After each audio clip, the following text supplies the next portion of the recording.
שלום משפחת הישג, אני נרגשת להציג בפניכם את הפודקאסט הקהילתי שלנו, HesegCast. היום יש לנו פרק מיוחד בשבילכם, שבו אנחנו מראיינות את הת'ר. נכיר את הת'ר קצת יותר טוב, מתפתחת שיחה מאוד מעניינת על נושאים שבעצם יש לה במשותף תחומי עניין ביחד עם הבוגרות שמראיינות אותה, גאבס ורייצ'ל.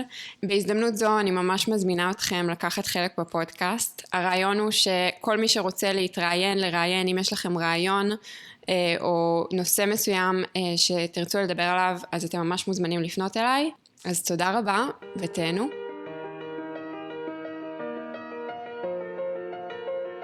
Welcome everyone to the HesegCast, which is our community podcast here at Heseg. Rachel and I will be your hosts for this episode, and we're incredibly excited to welcome our esteemed guest. You all know her in no particular order. She's a CEO, activist, author, loving wife, mother, grandmother, and fairy godmother of all us Heseg scholars, Ms. Heather Reisman. Heather, thank you so much for being here and taking the time out of your busy schedule to come and sit with us. We're sitting here drinking tea. I think you're drinking coffee, but we're also hoping to spill some tea and hear the gossip. And we're going to start by introducing ourselves. So Rachel, take it away. Hi, so my name is Rachel Kaplan. I'm originally from Kansas City, and I served as a lone soldier as a combat fitness instructor in Bach Golani, in the training base of Golani for the Ghost Brigades. It was amazing. I did my degree at IDC in Government and International Relations, thanks to Heseg, of course. And I've been working for the last few years building sustainable water systems in South Africa for rural communities. From there, I took a different turn to natural disaster aid management. And right now, I'm working currently at HesegCast, or My Wave, which is a nonprofit that was started in order to help at-risk youth by way of surfing, educational programming, really getting them back on the wave of life, which has been really, really amazing. And I'm really happy to be here. This is really exciting. Well, I'm so happy to be here too. Thank you, Heather. Thank you. Thanks for having me. Okay, so I'll go ahead and introduce myself. Sure. I'm Gabrielle. I was born and raised in Calgary, Alberta, Canada. So I'm a fellow Canadian.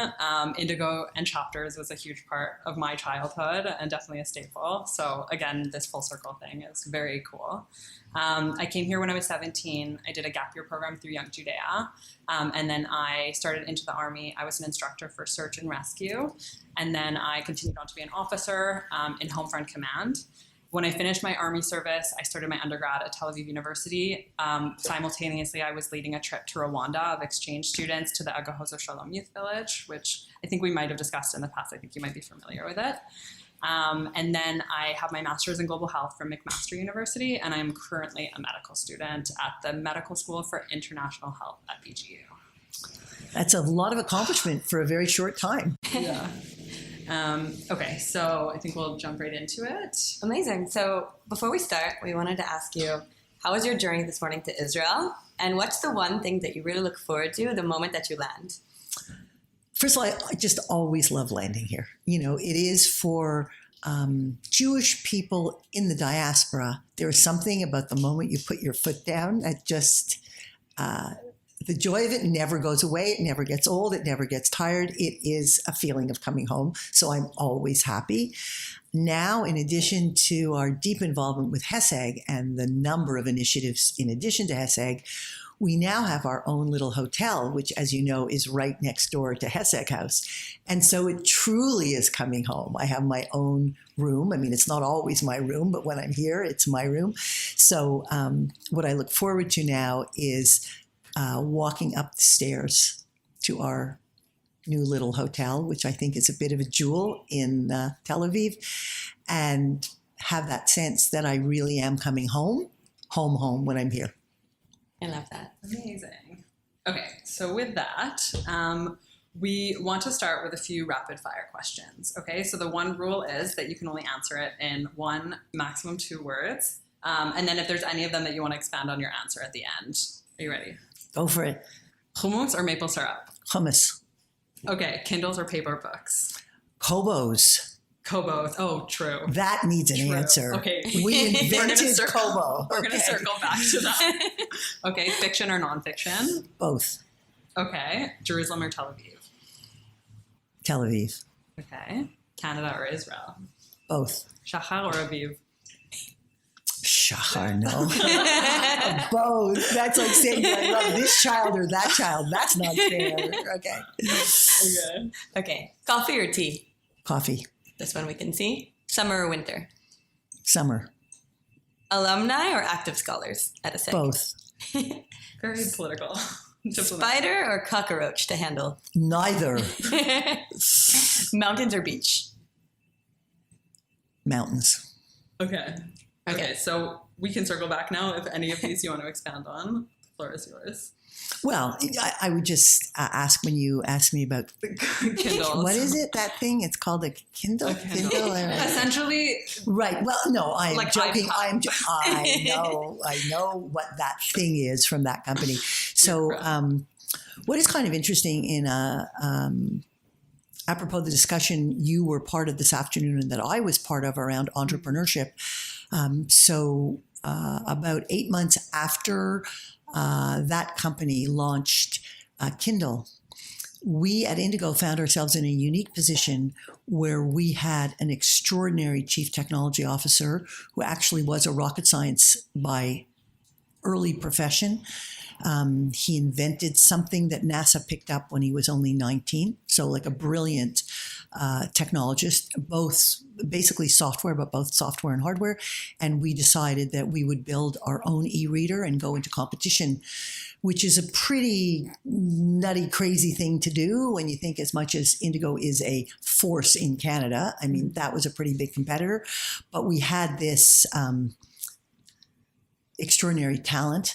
And we also happen to have a very strong relationship with one of the world's greatest product design companies, a company called IDEO in Silicon Valley. And so we were able to pull together a team, and we did create Kobo, which, if you think quickly, it's the anagram for book, right? KOBO is an anagram for book. Nice. And we launched our e-reader about 14 months after Amazon, and a year after our first rev, we got to a second rev of the product, and Fast Company, which is a magazine, an entrepreneurial magazine, rated the Kobo the best e-reader in the world. At the time, there was a Sony e-reader. There was something called a Nook from a company in the US called Barnes & Noble. So there were 4 e-readers, and about 18 months after we launched it, we were rated the number 1 e-reader. This is why I like to think about. If you ask me would I like to read paper or Kobo, I am still primarily a physical reader. If I'm going to go digital, I go audio. I'm not a big lover of digital reading for long form. I like it for news, scanning, quick. But if I'm reading, I primarily like long form, and I find I remember, I retain better. But I will do audio. So that's the story there. Okay. Think Kobo, not Kindle. Yes. Okay. Noted for sure. I will not make that mistake again. At least not In our next episode. Not in the episode with me. While we're already discussing this, Right. do you see ebooks as the future? Because it must be, we've both read your book and we know Right. how much you care about sustainability, and you talk a lot in the book about lessening our paper use as well. Right. So how do you kind of find that interesting? So to me, if newspapers, magazines, potboiler kind of romance, if all that stuff only existed digitally, I wouldn't care. The thing about a physical book, an actual physical book, they are more than just the words on paper. They're an artifact. Like, I'm pretty old now. I still own just about every book I ever had, and I started collecting books when I was only about 10 years old. So I don't think of, I did write a book on sustainability, and I do talk about single-use paper as something we want to avoid. But a physical book does not fall into that category for me. I feel that there's an interaction with it. So for a lot of reasons, I like physical books. Obviously, the important thing is to read. If somebody's favorite way to read is on a Kobo or some other digital device, or to listen, I think storytelling and reading, listening is great. But I don't see physical books other than, as I say, the sort of junk potboiler, paperback, that stuff, who cares how it exists? But in general, I believe in books. And interestingly, music, the moment digital music came, records disappeared. I know there's a hip, cool thing now. Some people collect records, and that's great, and it's fun. And but in terms of the amount of music that's consumed in long form or in physical form, it's negligible. No matter how much people talk about it, it's negligible. So the moment people had the option to liberate a song from an album, buy them digitally, mix and match, it disappeared. Digital reading has been around for a long time, relatively, in the technology world. It's been around, 15 years. In fact, it predated the Kindle. Sony introduced a digital reader in the late 90s. So it's been around a long time. It still only has about roughly 17% of the market. And it sort of got that percentage and stopped, which is saying something about how people feel. Yeah. I wonder if there's studies that kind of show if there actually is, you're able to retain information better when you're kind of, passing through the pages and makes it a more physical experience. There are actual studies now that when you read long form physically, you retain better. And think about it yourself. Think about when you read a book and you've either put it down or you go back to it or you're many pages and you want to go back to something. How often do you remember, that was on the left-hand side of the page almost at the beginning, right? In my medical school studies, I experience that all the time. Okay, so I really need to write things. I have a photogenic memory. I can't even work with my iPad. Right, and that is what the research has found. There's more than one point about reading. One is that physical reading does something in your brain, and they've researched it and they've seen it. The thing about digital reading is people are often digital reading on a multi-purpose device. And then the distraction factor, the addiction, so it gets in the way. There's both that your brain handles physical reading differently, but there's also that you tend to be less distracted when you're reading a physical book. So Rachel and I have both, at some points in our last many years in HesegCast have heard the story about the inception of HesegCast. And I think some of the new scholars might not have been exposed to it. And it's a really interesting story set in Greece. And we would love if you could share it now so everyone could hear. Sure. So we had planned a trip to Greece at the time of when the Olympics were there, but it coincided with a time in the world when there was just starting to be terrorist attacks in lots of places, and in particular, Europe was starting to experience terrorist attacks. And we have a friend in Israel who's been quite involved in military issues. I won't go into the details, but long and short was we talked to him about our security because we were going to go on this trip with another 6 couples, some of them very high profile, and we were worried about our security. And this friend of ours said, well, I know 2 fantastic young men who work in security. They'd be delighted to accompany you on this trip. We were going on a boat, a private charter boat. They would be delighted. Why don't we arrange to have them along, which is what we did. One morning while we're on the trip in a port in Greece, just outside of Athens, I was going on my morning run, and a fellow named Natan, who was one of the people with us, he came with me every morning when I went on my run. We went on our run, and as we were cooling off, walking back, I met up with my husband and Natan, and my husband and I said to him, we have been looking to deepen our engagement in Israel, and we're just curious, what do you think? What is something that we could do that could be really helpful for young people in Israel? And he said, well, my best friend was in Israel as a lone soldier. He's the most incredible person in the world. He is the dearest person to me. But, he had to leave Israel after he did his service. He came to Israel to stay. He had to do his service time. And when it came time for him to go to university, because he was a Hayal Boded, because he had no family here, he really tried to make things work. But in the end, he couldn't, and he had to go home. And it's always bothered me that someone who cared so passionately, who was willing to put everything on hold to be here, to leave his family and be all alone, the kind of person that Israel needs would have to leave. And we were taken with the story. We said, well, tell us more about, like, is that a one-off? Like, are there 3 lone soldiers? Is that all? I mean, is Khailim Bodedim a big thing? And of course, he then told us more. And we thought, well, this sounds like a really wonderful opportunity to engage with a group of people who have demonstrated a passion for Israel, who care about being here. And so that original inspirational story that Natan shared with us led us to learn more about what was happening with Khailim Bodedim, what some of the issues were. And from that, we decided that we would set up some kind of a program. We met with Aviv, who was already helping us with things in Israel, and the rest is kind of history.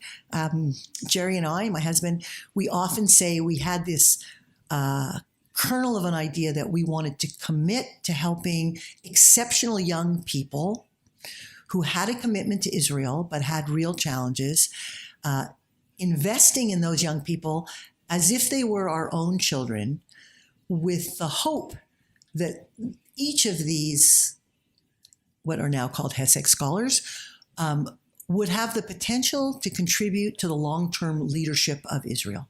And that's what Israel needs. It needs leaders in whatever field. It could be in the environment. It could be in health. It could be in social policy. It could be in the arts. We didn't care about the field. We cared about contributing in some small way to the pool of leadership talent. And the core thing that we look for, and this was in our minds at the beginning, was people who demonstrated resilience, who demonstrated a desire to make a difference and give back. Like, there were certain values that we were looking for in these potential HesegCast scholars, because we get a lot of applications, right? There's a lot of Khailim Bodedim, it turns out. We were looking for, and right from the beginning, we were looking to create a pool of people whose values were such that they would in some way or other be able to make the country a better place. And that's it. Started on that walk. It started with Natan sharing with us what his story was. Wow. That's how it went. Did you ever get the opportunity to meet Natan's friend? No, we never met his friend, but we met him. Because, and I hadn't, and this was the most moving thing. You know, Heseg has just celebrated 18 years, and I don't know if you were at the big celebration. You were there. So I was telling this story at the big celebration of our 18th anniversary. There was almost 1,000 people in the room, and I was sharing the story about Natan and his story to us. I had not seen him. I had not seen him since that day on our walk home from the run. Wow. I told the story, and lo and behold, he was in the audience. You didn't know? Did I he had know? no idea. Stop. And when I finished, maybe you didn't see, when I finished speaking, remember I spoke that night on stage? Yes. You remember? A young man got up from the crowd, went over to the aisle, and Aviv or Shachar, I don't remember who, said, look at the aisle for a minute, and it was him. Wow. And I think we caught on Oh my film. gosh. I walked down. I had not seen him since that walk. Wow. And there he Amazing. was in that room. Just looking at 1,000 people. 1,000 Thanks to people, knowing there were already 1,800 scholars Wow. that came from that idea. Incredible. That's wild. incredible. I really have shivers. That's crazy. Incredible story. And that's the power of an idea when it Yes. lands on fertile soil. Yeah. And then a lot of things happen. And it is a chance for me to say, because we hope lots of Heseg alum listen to this, that Jerry and I always say we had the kernel of an idea. We had a set of values that animate us, animate our family, and that we hoped would animate Heseg. But then it's Aviv and Karen and Shachar and this family that have done everything. Like 99% of Heseg is in the people here, Aviv, Karen, Shachar, the team who lead it. 99% of what has happened is this team. That's incredible. I was wondering that right kind of in the beginning when you're speaking to Natan, if you already became aware of Chayalim Bodedim. We call them Charegim. I don't know how to say in English, like the Israeli-born lone soldiers. Yes. That yeah. have, circumstances, Yes. So Yes. at what point did that come into your consciousness, and when did you guys start addressing that? So when we first heard about Chayalim Bodedim, we were only made aware of those young people who come from elsewhere in the world. But it was very shortly after that that we learned that the real definition includes 3 categories of people. Mm-hmm. So it does include people in Israel who have perhaps come from highly religious families, have made a decision that they want to serve fully, and who have had a rupture with their family, and a result they experience life in the same way, which is separated from their families. So we know that there's that category. And we also know there's a category of people whose families have experienced other major disasters. Mm-hmm. Maybe it was a single family parent and the one parent died or had an issue, but that there are circumstances that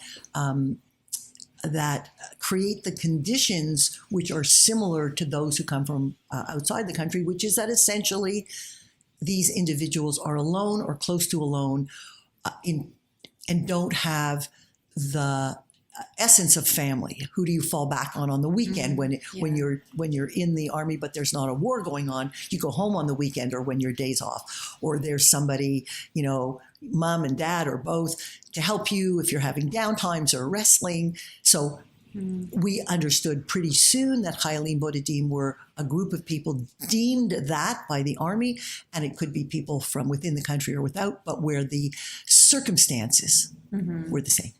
Amazing. Wow. During my service, I think it was pretty clear sometimes that the lone soldiers that come from abroad get, not that there aren't issues, we definitely experience their issues, but there's a lot of glorification that comes with it, and people are very much so wanting to invite us for Shabbat dinner, and it's easy to pick us out from a crowd. Usually we have an accent or whatever it may be, and then sometimes the Charegim, the people that are born here and raised here, they can fall through the cracks. And for them, it's less glorifying to say I'm a lone soldier, because then they might be outing themselves for having, a difficult background. And it's really cool that in HESEG it's so integrated, and I don't know what the percentages are, but it does feel like it's very mixed, and it's not, majorly people from abroad or so that's really cool that it's been, very integrated. And that, to go back to something we were talking about at the beginning, there was the kernel of the idea that Natan sparked, and then there was our belief in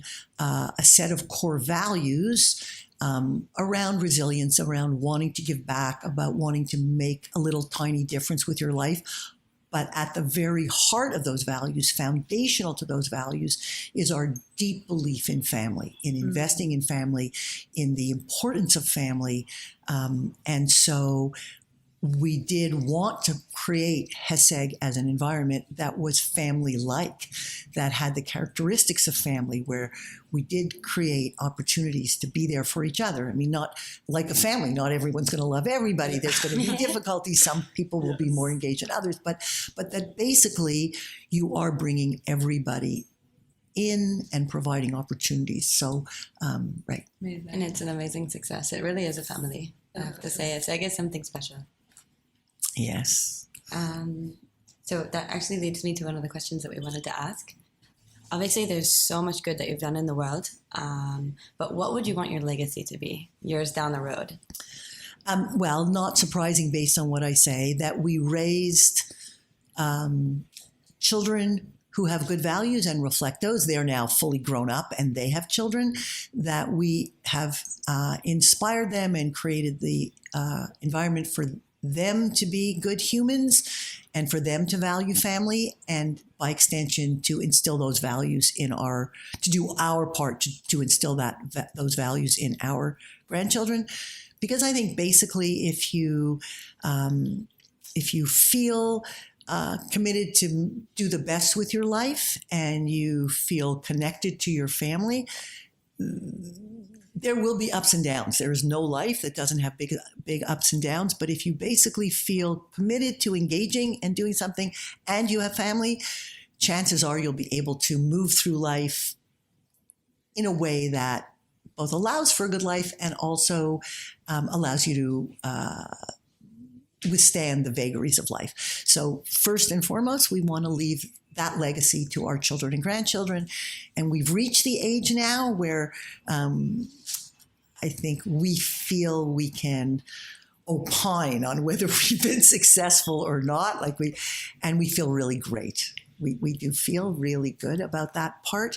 We're now our immediate family, our children, our in-laws, our grandchildren, and now we have grandchildren who have partners. We're now 32 people, our immediate family. And we, even though people are living all over and doing all things, we have a lot of opportunity to be together. And so we can see that glue. So that matters. We have always, both Jerry and I have, for whatever reason, have always wanted to make our contribution to Israel. Mm-hmm. Israel is central to the survival of the Jewish people, and we feel great about our engagement here. So we feel terrific about that. We've been fortunate enough to be able to give back, to live our life with a certain amount of tzedakah at its core. That feels good. We feel proud of that. And, we built businesses that we feel proud of. And so we feel good. I wouldn't want anyone to listen to this and think, wow, it's all just perfect. And there's obviously, like anybody else, we've had challenges, ups and downs, things we've had to do. That is the reality of life. It's a bit like waves coming in. You ride the waves through the course of your life. But in total, I would say we've always been aware of what we value, and we try and live our life in concert with those values. And it looks like it's turning out pretty well. I love that From answer. our perspective too. Definitely. Okay, I'm going to ask a question, but if you're uncomfortable with it, please. But we can cut this out. Yeah. I'm prefacing that before I start talking. But okay, I'm curious to know what is something that people might be surprised to hear about you. And I asked this out of something I heard in one of the podcasts I was listening to, where you spoke of a time in your life where you were a single mother and you were living paycheck to paycheck. Mm-hmm. And that is something I didn't know at all, and I was kind of surprised to hear. And I was wondering if maybe that or another subject that you want to tell us something. So the question, I think you're saying, are there things someone might not know about me? First of all, it's true. I was a single mother at one point. I was married at a young age. My first ambition in life was to have children. I have chased baby carriages since I was in a baby carriage. I just love babies. I love children. Sometimes even that is surprising because I have had quite a long career as an entrepreneur and a business builder.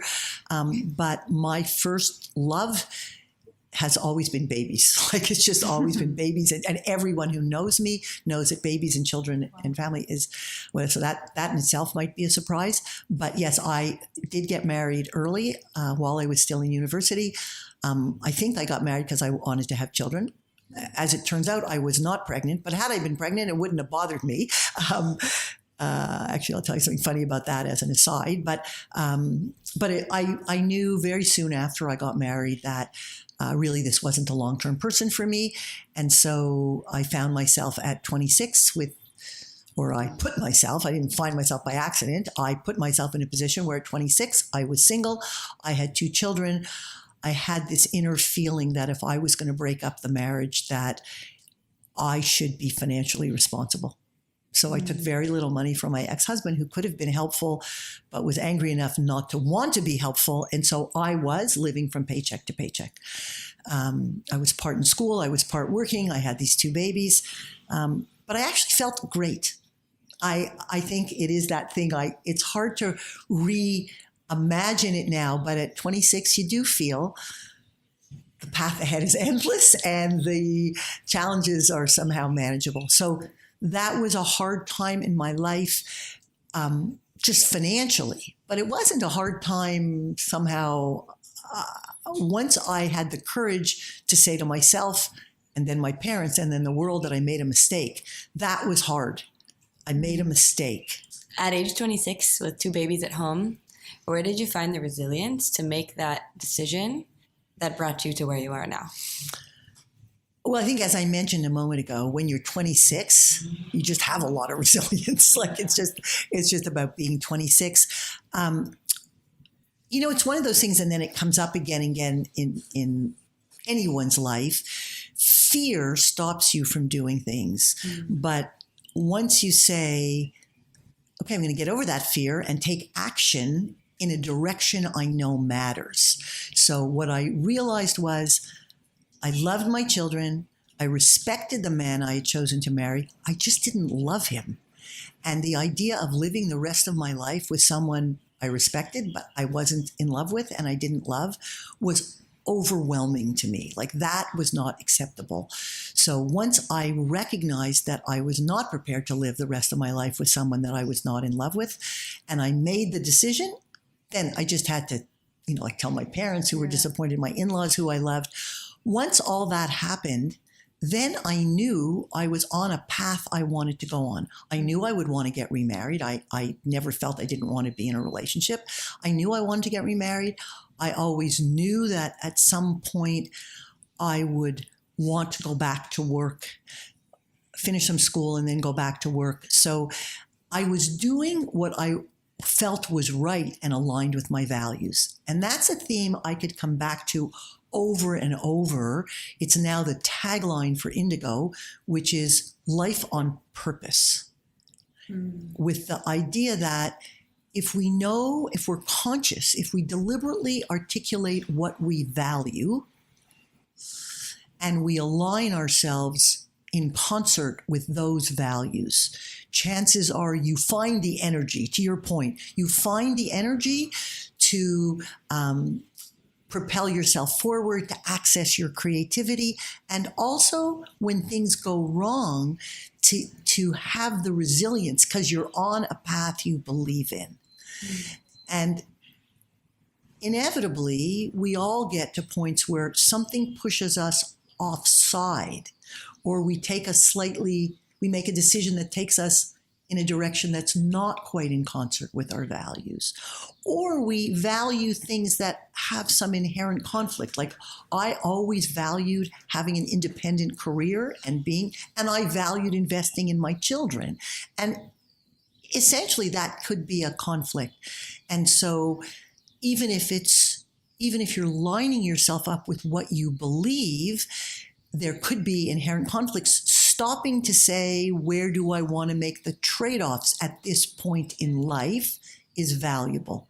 So it's a long way around. You started, where's the resilience? I think the resilience at that moment came from knowing I was putting myself on track with what I believed.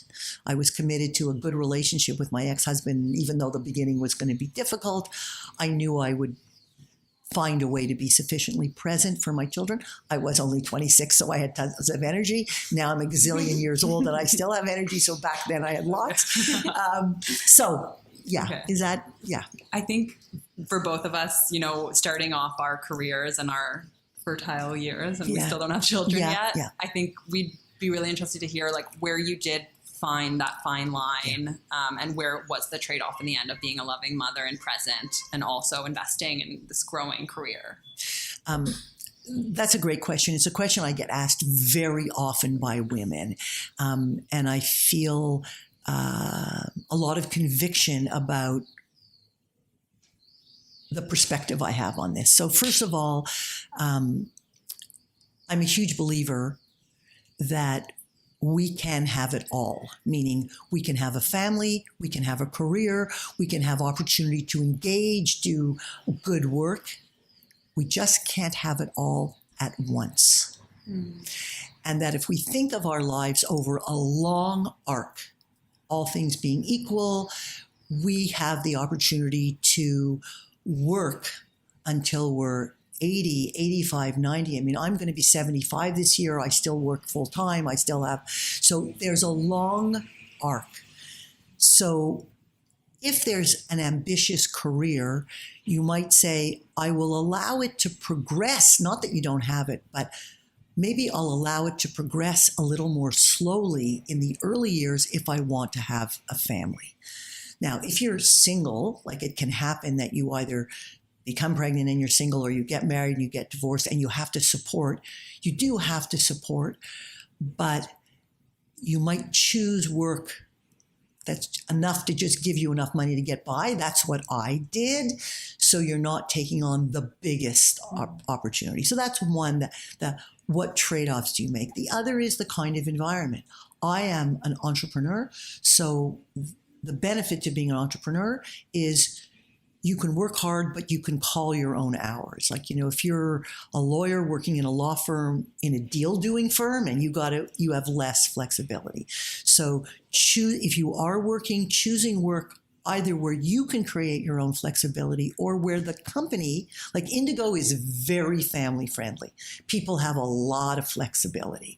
So choosing an environment that gives you flexibility is great. So if your kid is a flower in a play, the smallest part, they will care if you're there and you want to be there. You need that flexibility. Mm-hmm. So one, trying to balance, if you do want to have a family and a career, finding some way to balance. It's interesting, as you are looking to be a medical student, what the arc of that is. Might be hard to be an intern and do it, but how you balance. I definitely used to see it more like, I have so many years ahead of me, like no problem. I don't need to go the route that most Canadian, graduates go. They go undergrad. I went to the Army for a few years, and then now that I'm almost reaching the age of 30, I'm starting to think, okay, like how am I going to balance? I think there's this issue of what do you care about most, and recognizing that life is a long arc and everything doesn't have to happen at once. Mm-hmm. And if you don't get the biggest promotion, second day on the job, I think having some flexibility in your work. I do believe that it is easier to balance multiple priorities if you have a supportive environment. So I met Jerry only 2 years after I left my husband. Mm-hmm. There is no better partner in the world. I had somebody with whom to share. Sometimes it could be a parent who can do babysitting. And you need, if you're really going to do multiple things, you need flexibility and you need a support system.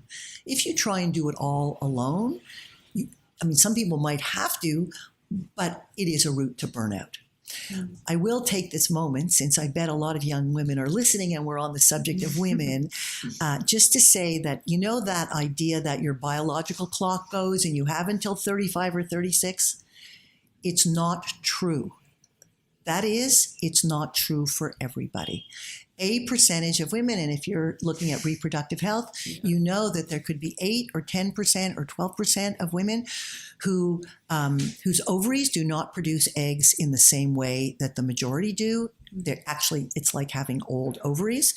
You may choose to record this or not, but I actually think this is an important message.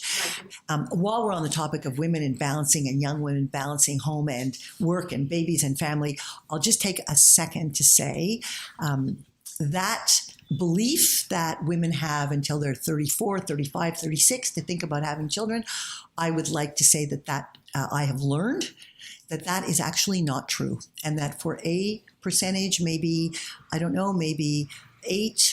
or 9 or 10% of women produce less eggs, and essentially their time frame for fertility is much less.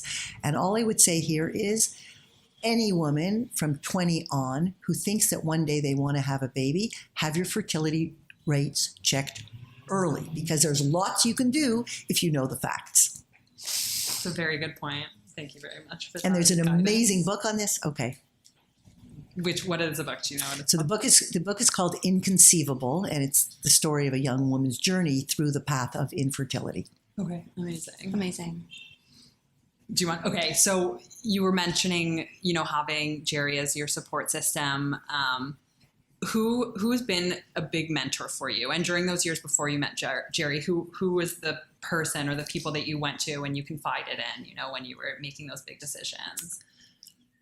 Well, mentors and who I went to confide in is a bit of a different thing.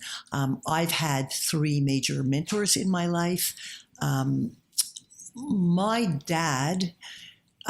My mom and dad, in addition to being good parents, were mentors in a particular way. My dad always believed, and remember, I just said I'm 75. My dad would be 110 today. He's obviously not alive. So we're going back a long time ago. My dad always believed that in terms of aspiration in life, men and women were equal. Girls and boys were equal. We were different in terms of our sex, but that anything a boy could want to do, a girl could do anything a girl could want to do, a boy could want to do. And I had lots of examples from the time I was young. Like, I'll give you one. When I was 14, I had a brother who was 18 who was going off to college. And at that time, part of the tradition of going to college is you got a pipe. It was just a phenomena that went on. And I saw my dad and my brother playing around with the pipe and putting in the tobacco and having so much fun. And I was 14. I said to my dad, I want to have a pipe. They kind of, were laughing. The next night, my dad came home with this little white meerschaum pipe. It's a lady's pipe. And he said, sweetheart, you're too young to smoke, so you can't have it now. But when you're 18, if you want to smoke a pipe, go right ahead. Right. Okay. Another quick story. I'm one of 4 kids. When we were all in high school, my mother had an opportunity to go to work. She had not worked until then, and she chose to do it. And their friends always used to say, if you're well-to-do and you let your wife go to work, people are going to say things, and she's not going to be home for the kids, etc. And my dad would say all the time, and we would hear, I can have somebody come and help put the dinner on the table, but I can't find someone as interesting as your mother for all the tea in China. So those lessons I grew up with, that was one of my mentors. I had another mentor I'll skip over because we have a limited amount of time, who influenced part of how I got engaged in the kind of work I do. But my biggest mentor has been Jerry, without a doubt. Everything about the way Jerry comports himself, in business, in home life, I have learned the most from Jerry. Amazing. I think about how, I don't know if you ever saw the clip of Michelle Obama speaking about her relationship. I've with seen Barack it. I Obama. read her book. Yeah. And if you relate to that in any kind of way, or what is the secret to having such a strong, long relationship? We share values. It always comes back to that. Everything comes back to being conscious of what you value and aligning your life with those values. Jerry and I we share values. He has the same deep respect for individuals, for women, and he never had an issue with the depth of my career and where it took me. He shares my passion for family and having it together. We both have a deep connection to Israel. It was not like I liked it and he didn't, or vice versa. And we both have we get a deep joy out of giving back. So that's basically who we are. We share it. And again, I always come back to this. It doesn't mean, do we have intense debates that can sometimes be a fight? Of course, we like all of those things, but it is a really beautiful relation. Yeah. Amazing. Okay, so a topic that's, I know, really near and dear to your heart and is really important for myself and Gabs is social responsibility and sustainability and that realm. So I'd love to hear, as a business owner, what are your thoughts on the current state of corporate social responsibility? Okay, and I think they're interesting how those topics have come together. So let's say corporate social responsibility as having underneath them sustainability, commitment to inclusion activities. There's no question that business enterprises, organizations, are fundamental building blocks in society, as go the values and the behaviors of those organizations. So goes the reality of the society in which you face. So first, I believe there's a very strong opportunity to embrace the best ambitions of what is inherent in social responsibility. I also believe that it's not a you do it, but you give something up for it. Mm-hmm. If you believe in diversity and inclusivity, and you do it in a way that is both meaningful and thoughtful, you can enrich the strength of your organization. I go all the way back to when I first was engaged in things and women were not so much, right? And people would say, well, it's hard and they'll need off time and this and that. Well, everyone would agree now. Who would build an organization and not recruit from 50% of the population? It obviously enriches, right? So 100%. I believe on the people side, on diversity and inclusivity, that you can meaningfully aspire to it and enrich the strength of the organization. Similarly, with sustainability, most really meaningful, sustainable actions in organizations have a three-way win. You lower your waste, which is costly. You can improve the quality of the product that you deliver, and you connect with both your customers and your employees on doing something meaningful. So I believe in it. I think it's hard work when you have to shape programs that could work, but I don't think it's just do good. I don't think it's about do good. I think, honestly, and I've seen it and I've lived it, it's a win-win. So to give you a bit of context, in my work with at-risk youth who respectfully have bigger issues on their plate than climate, whether it be bringing food home to the table or educational issues or be what it might be, how do you think that we can make sustainability and these issues, how can we make them a part of the answer to the question? Right. I love that question. And I don't know that I have all the answer, but I have a belief in your question. And I also think that just looking at whatever their reality is, whatever that person's reality is, and if you move through the day, and you say within the little things they do or the slightly larger things they do, what choices might they have, even when your choice range is narrow, to do something which is either contributing to the environment or taking away. I think breaking the ideas down and making them absorbable, there could be the same win-win-win that I talked about at the big corporate level. So you take somebody with very limited money and they're really worrying about that. I think, and I don't know this for sure, I'd actually love to do this. I'd love to have a person in that situation walk through what a typical day, what a typical few days are like, and then explore where in those activities might they be able to do some little tiny thing that is the beginning of a connection to the environment. Maybe it's just forest bathing. Maybe it's just going for a walk with their child or by themselves in the environment and developing a love for that environment. Maybe the first step is you're not going whole hog, you're becoming conscious of how beautiful the environment is. So I believe that everybody, no matter how hard their life is, no matter what, it's part in the way in which those of us who care are sensitive to the very question you raised, which is not everybody's going to start buying organic food or counting up all the plastic in their kitchen because they don't have any. So it's, where does the dialogue begin? What are they doing? What is each person doing in their life? I think this would be a great moment to plug your book because Rachel and I both read it, and we, both of us are kind of peripherally in the field, being in global health and working, with Agashali.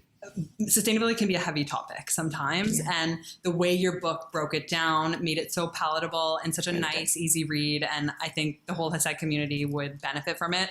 So imagine it, a handbook for a healthier planet. Heseg Nakim, you guys need to hear this. Rachel and Gab's pick. Yeah, Rachel and Gab's pick. Yeah, I'm glad you enjoyed it. Right? It was really incredible and made it. I listened to it with my partner. We listened to the audiobook. Okay. I know it's a bit cheeky, but we listened to the audiobook. Yes, we listened to your voice. It was wonderful. Right. And we would pause and just have conversations about these things and how we could actually integrate it into our house. And it was a really nice thing to listen to together, which was very cool. So imagine it. Really, it's good. Yes. Right. Okay, so I think just one last question that I really want to get in here. Right. a little bit juicier. I don't know. It depends what your answer is. But basically, Rachel and I are both really kind of familiar with the anti-Israel sentiment that's pretty prevalent, especially in certain progressive spaces that it seems you're quite, engaged in the environmental conversation, environmental justice. How do you deal with that? Especially, there have been boycotts in the past for Indigo, for your support of soldiers here, and what are the ways that you meet that prejudice or that, sentiment, and how do you deal with it? Right. Oh, it's funny because just yesterday we were in a discussion about a rising anti-Semitism for all kinds of reasons. And we were talking about how it appears on the right, which is sort of very in your face. We are anti-Jewish, and then how it appears in the left, in the far left, where the social justice warriors often end up supporting Black Lives Matter, supporting LGBTQ efforts, and supporting BDS. And the boycott, divest, sanction Israel. And some intentionally do it because they are compelled by a narrative that they're experiencing about Palestinians. And some just get carried along because they're supporting other social justice initiatives, and lo and behold, this braid has been created. Very true. I find it again, it's a great question. It's very difficult to penetrate. So it's a worthy question. Sometimes the answer is not clear, but I do think that consistent communication and consistently, I can only tell you what I try, and it's far from a full solution. Someone can disagree with a political leader of a country. You can say, I don't agree with Netanyahu. Heaven knows, lots of Israelis do not agree with him. You can disagree with a particular political leader. You can disagree with a particular action. Moving from that to wanting the country to disappear, that's not okay. And so it's that kind of engagement in dialogue. But I think it will be our responsibility, all of us, forever to have that dialogue. It's a hard one. Agreed. It is. Agreed. Definitely. I wish we could have this podcast continue for hours. We're sad to end. Yes, it's very difficult to end. We have a million more questions for you, but thank you so much. It's been an incredible conversation, and I think we've learned so much also on a very personal level, with whether it be fertility and our journey. We covered a lot of ground. We covered a lot, but we are so grateful for your time, and you're incredible. And wow, it's amazing just to have the time to sit down with you and really get to know you a little bit on a personal level. Well, so thank you. Right back at you. I mean, it's just fantastic. It was joyful. Thank you for listening and being interested in, and good luck with the podcast. Thank you. Thanks. Okay. אז תודה שהקשבתם וצפיתם, מקווים שנהנתם. אל תשכחו לעשות לנו סאבסקרייב בפלטפורמה שאתם הכי אוהבים, בין אם זה ספוטיפיי, יוטיוב, אפל פודקאסט. מחכים לראות אתכם בפרק.